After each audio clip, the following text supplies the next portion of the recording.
So I wonder if maybe as a closing statement, could you give us a couple of your kind of key takeaways coming into the craziest peak we've seen in modern history?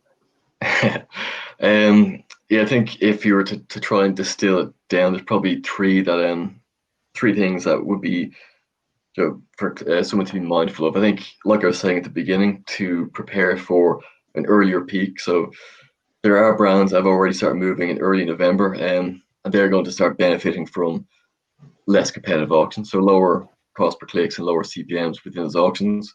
We already talked about as well that there's consumers actively in the research phase. So there's people who are looking for those products, and brands are already who've started and launched already. They're probably the ones who are going to capitalize and benefit from that.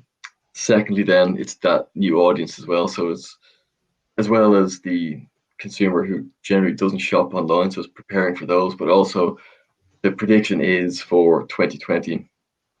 If you look at last year, so last year 43% of Christmas spend was spent offline.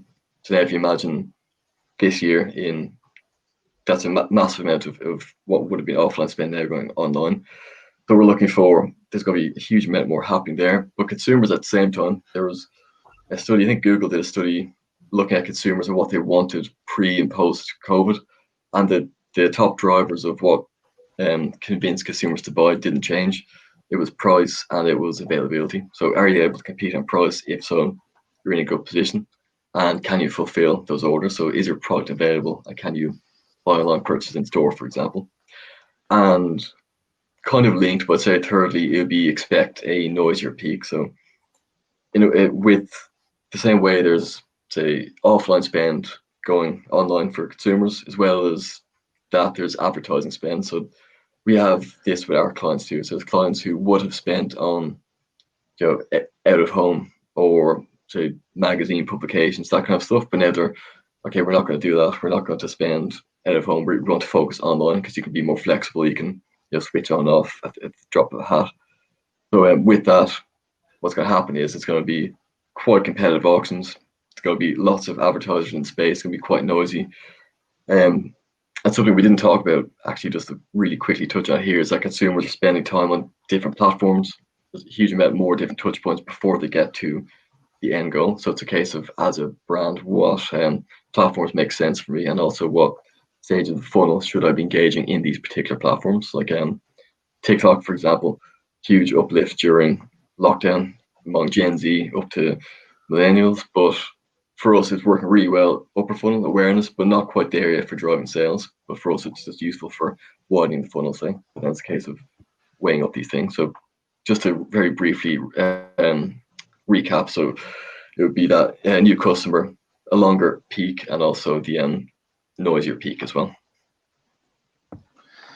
Thanks, Mark. Yeah, it would be three really kind of clear distinctions to be mindful of.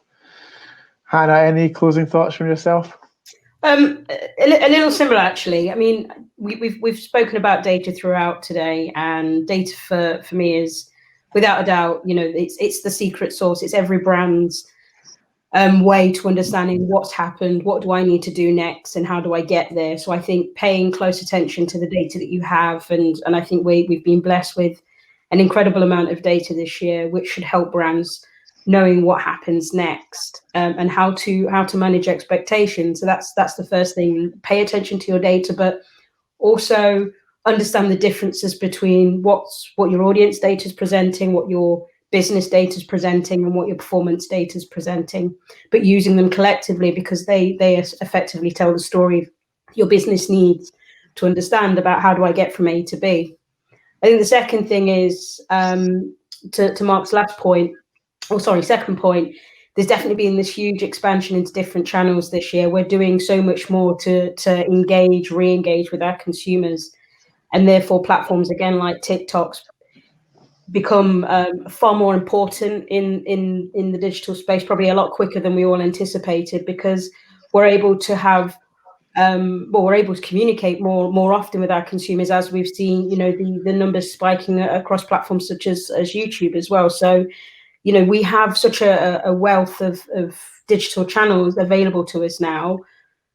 if for brands that have kind of been very single channel focused, it's now's the time really to broaden your reach and start thinking about how you can communicate with your customers on different levels. But of course, using your data to justify which platforms you tap into. Don't just, open a TikTok account just because everyone else has.